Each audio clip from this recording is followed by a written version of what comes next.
अस्सलाम वालेकुम। आज का जो हमारा टॉपिक है वो है लीवर सिरोसिस। इस टॉपिक को पढ़ने से पहले मैं आपसे ये कहना चाहती हूँ कि अगर आप चाहते हैं कि हम किसी और टॉपिक पे जो कि क्लिनिकल से रिलेटेड हो उसके लिए वीडियो बनाएं तो प्लीज़ उसको कमेंट में लाजमी बताएं, कमेंट करें, ठीक है। ओके, आज का हमारा टॉपिक है लीवर सिरोसिस। लीवर सिरोसिस होता क्या है?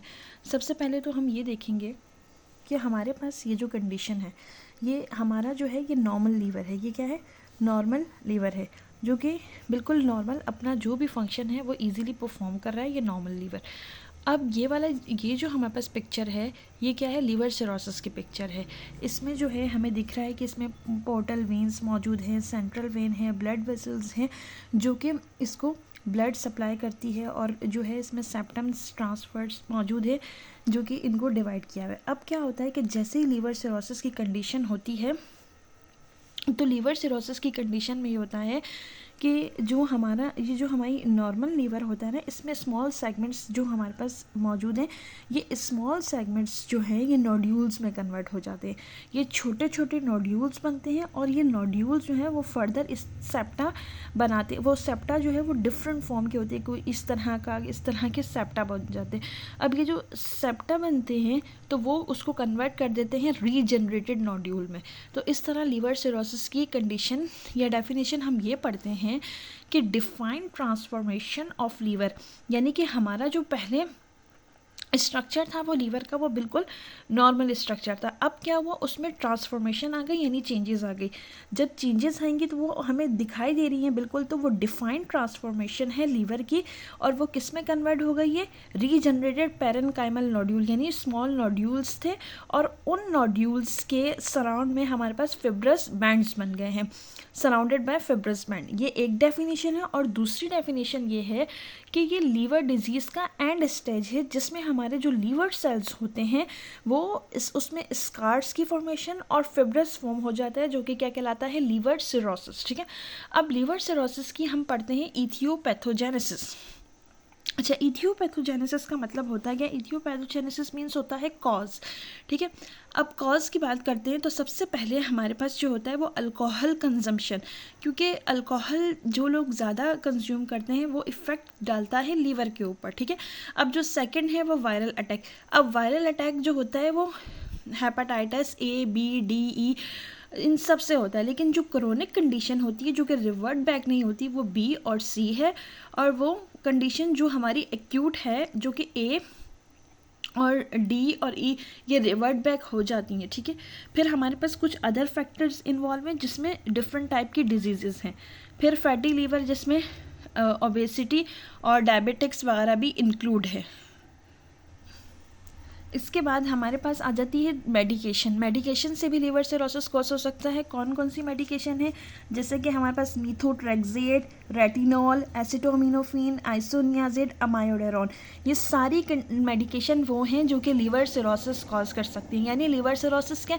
यानी नॉर्मल कंडीशन लीवर की थी और वो किस में कन्वर्ट हो गई? एबनॉर्मल, यानी कि उसमें डिफ्यूज हमें जो है वो बिल्कुल डिफाइंड ट्रांसफॉर्मेशन नज़र आई, उसमें नोड्यूल्स बन गए और नोड्यूल्स के अराउंड क्या बन गया? हमारे पास फिब्रस फॉर्म हो गया, ठीक है।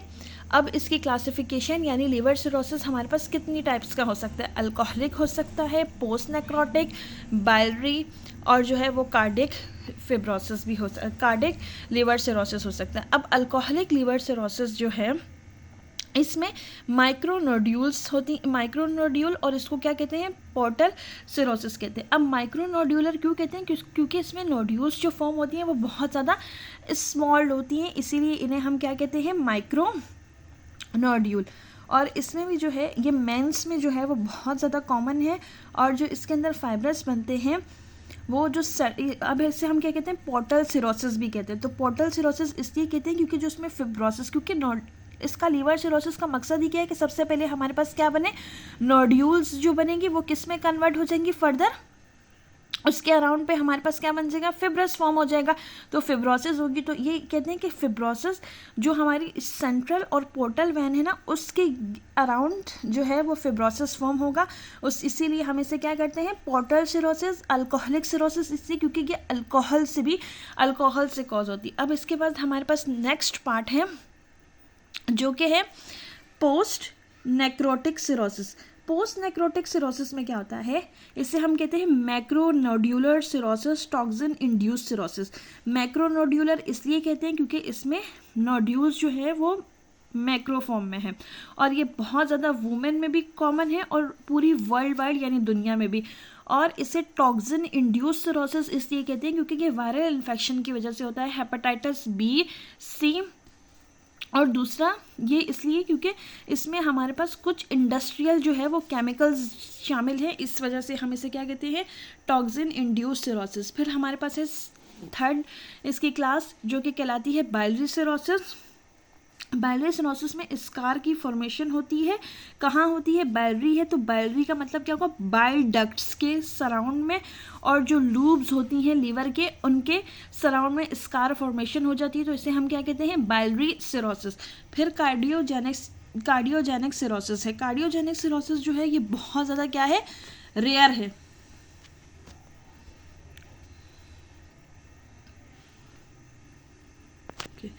कार्डियोजेनिक सिरोसिस जो है वो क्या है, बहुत ज़्यादा रेयर फॉर्म में है, और ये क्रोनिक लीवर डिजीज़, ये इसलिए जो है इसको कार्डियोजेनिक कहते हैं हम लोग, क्योंकि जो है जब हमें हार्ट फेलियर या हार्ट से रिलेटेड जो प्रॉब्लम्स होती हैं उसकी वजह से ये कॉज्ड होती है, वो बहुत लॉन्ग ड्यूरेशन तक, अगर हमें जैसे कि राइट साइडेड हार्ट फेलियर है तो ये एवी वॉल्व डिजीज़ कॉज करती है। ठीक है, अब हमारे पास आ जाती है पैथोफिजियोलॉजी, यानी ये डिजीज़ होती कैसे है उसको हम डिस्कस करते हैं। अब देखो, ये हमारे पास हेपेटोसाइट्स यानी लीवर सेल्स हैं, और ये हमारे पास स्टीलेट सेल्स फॉर्म हुए हैं, और ये साइनोइड सेल्स हैं, ये इसके सराउंड में कोलेजन की फॉर्मेशन हो। अब क्या होता है कि जो हमारे हेपेटोसाइट्स हैं वो क्या होंगे, जैसे वो डैमेज होंगे तो हमारी बॉडी को एक ट्रिगर मिलेगा, जैसे ही बॉडी को ट्रिगर मिलेगा तो पैरेंक्राइन्स जो हैं वो सिक्रिएट करेंगे स्टीलेट सेल्स को। स्टीलेट सेल्स जैसे ही स्टिमुलेट होंगे तो वो transformation growth factor beta release करेंगे, और जैसे ही transformation growth factor beta release होगा तो उसकी वजह से कोलेजन की फॉर्मेशन स्टार्ट हो जाएगी। जैसे ही कोलेजन की फॉर्मेशन कहाँ हो रही है, स्टीलेट, ये देखो ये स्टीलेट सेल्स है ना हमारे, ये वाले स्टीलेट सेल्स, इनके सराउंड में क्या बन रहा है, कोलेजन बन रहा है। ठीक है, अब जो है वो जो ट्रांसफॉर्मेशन ग्रोथ फैक्टर था उसने स्टीलेट सेल्स के सराउंड में, ट्रांसफॉर्मेशन ग्रोथ फैक्टर ने स्टीलेट सेल्स के सराउंड में क्या बना दिया, कोलेजन बना दिया। अब कोलेजन की वजह से क्या होगा, फिब्रोसिस हो जाएगी, और फिब्रोसिस की वजह से जितना भी फ्लूइड अंदर था ना वो फ्लूइड ऊज आउट यानी बाहर आना शुरू हो जाएगा। जैसे ही फ्लूइड जैसे फिब्रोसिस बनता जाएगा तो फ्लूइड बाहर आता जाएगा, जैसे ही फ्लूइड बाहर आएगा तो हमारे पास क्या हो जाएगी, बहुत सारी कॉम्प्लिकेशंस जो हैं वो स्टार्ट हो जाएंगी। अच्छा, अब हम पढ़ते हैं कि पोर्टल हाइपरटेंशन क्या होती है। तो पोर्टल हाइपरटेंशन एक ऐसी हाइपरटेंशन होती है इसमें जो हमारा जो नॉर्मल बीपी होता है ना वो रेज नहीं करता, लेकिन वो ब्लड प्रेशर बढ़ता है जो हमारा जीआई की तरफ होता है। देखो, portal hypertension is characterize by hypervolemia, इसमें वॉल्यूम बढ़ जाता है और इसमें कार्डिक इंक्रीज हो जाता है, कार्डिक स्टेंस, हाइपोटेंशन क्योंकि ब्लड प्रेशर नहीं बढ़ रहा तो हाइपोटेंशन, और डिक्रीज हो जाएगा सिस्टमिक वस्कुलर रेजिस्टेंस, क्या हो जाता है इसमें, डिक्रीज हो जाता है। ये पोर्टल हाइपरटेंशन की कंडीशन कहलाती है। ठीक है, अब हम पढ़ते हैं इसकी क्लिनिकल प्रेजेंटेशन ऑफ सिरोसिस, जिसमें साइन और सिम्टम्स हैं कि जब लीवर सिरोसिस होगा तो क्या क्या कंडीशन आएगी। सबसे पहले एस्काइड्स और एडिमा हो जाएगा, हिपेटोमेगेली हो जाएगी, यानी कि हमारे लीवर का साइज़ और स्प्लीनोमेगेली दोनों इंक्रीज़ हो जाएंगे, लीवर और स्प्लीन का साइज़। एनोरेक्सिया होगा और वेट लॉस जिसकी वजह से होना शुरू हो जाएगा। फिर जॉइंटिस, हेपेटाइटिस वाला पड़ा था उसमें, और बैक्टीरियल पेरिटोनाइटिस, इसमें हमारी पेरिटोनियल लेयर में फ्लूइड बढ़ जाता है और फिर उसको हम लोग रिमूव करते हैं। अच्छा, इसके बाद जो हम लोग कुछ टेस्ट हैं जो कि करते हैं लीवर सिरोसिस। अब लीवर सिरोसिस के लिए एक टेस्ट हम बायोप्सी करते हैं, यानी कि इसमें एक पार्ट लेते हैं जो कि लीवर सिरोसिस का, और उसको फिर लैब में एनालाइज करते हैं। ठीक है, फिर हमारे पास एक AST, जो AST टेस्ट है ना वो स्पेशली हम लोग लीवर सिरोसिस के लिए करवाते हैं, क्योंकि ये बहुत ज़्यादा वेल नोन और सबसे ज़्यादा AST कराते हैं। और ALT जो लीवर प्रॉब्लम्स के लिए, दूसरी जो लीवर से रिलेटेड दूसरी प्रॉब्लम्स होती है ना उसके लिए ALT करवाते हैं। ठीक है, अच्छा, PT भी करवाते हैं, इसमें हम लोग प्रोथ्रोम्बिन का लेवल यानी टाइम देखते हैं कितना जो है वो प्रोथ्रोम्बिन कितना इंक्रीज़ हुआ है, जीजीटी करवाते हैं, ठीक है। फिर अब इसको हम लोग मैनेज कैसे करते हैं। अब मैनेज करने के लिए तो हमें सबसे पहले पता होना चाहिए कि प्रॉब्लम क्या है। तो सबसे पहले हम लोग डिजीज़ जो भी है उसको आइडेंटिफाई करेंगे और फिर उसका देखेंगे कि कॉज क्या है, कि अल्कोहल की वजह से है या किसी वायरल एक्शन की वजह से है।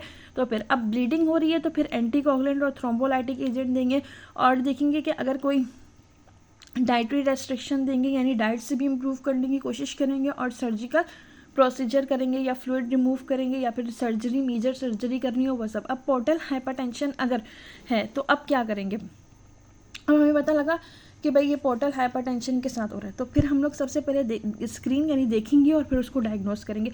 अब जब पोर्टल हाइपरटेंशन में हो रहा है तो हम लोग हाइपरटेंशन वाली ड्रग यूज़ करेंगे जिसमें हमारे पास कुछ खास मेन ड्रग्स हैं।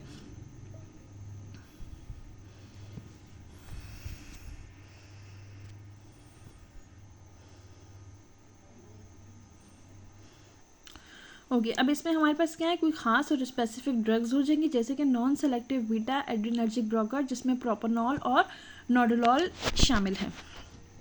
और ये वाली ड्रग्स जो हैं वो कॉन्ट्रा इंडिकेटेड है। अस्थमा के पेशेंट में हम ये वाली ड्रग्स नहीं दे सकते।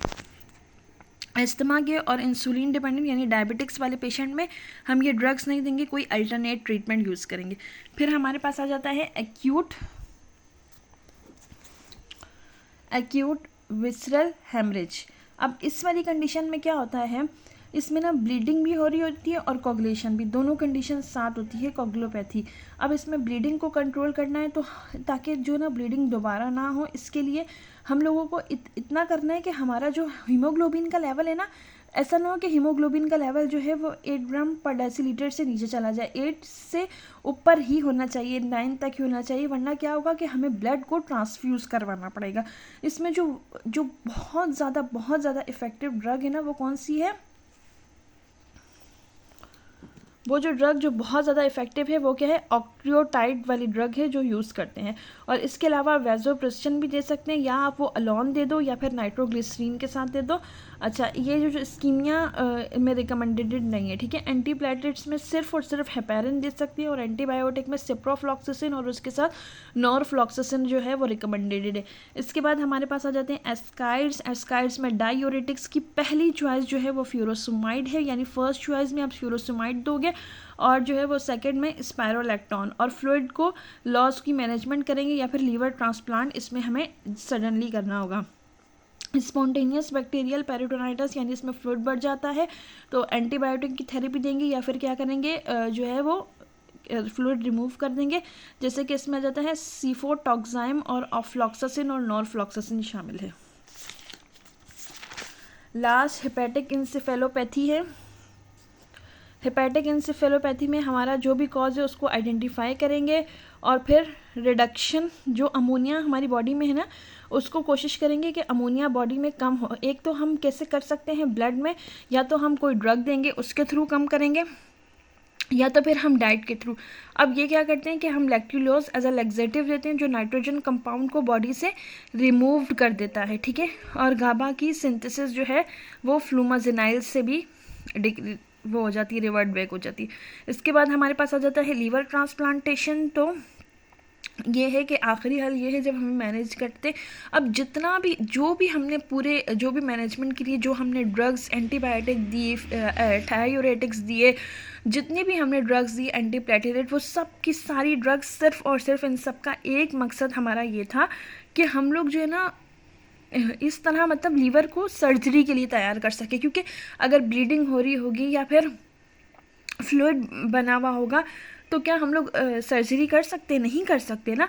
तो जब तक हम लोग जो है वो सर्जरी नहीं करेंगे तो क्योंकि अगर कंडीशन डेंजरस है तो कोई फ़ायदा ही नहीं है। तो ये सारी जो हम ड्रग्स और जो भी मैनेजमेंट कर रहे हैं वो सब इसलिए कर रहे हैं कि हमारी जो है हम जो है वो सर्जरी कर सकें और लीवर सिरोसिस को क्या कर सकें, ट्रीट कर सकें। Thank you for watching. Okay, like, subscribe and share for more clinical videos. Okay, thank you.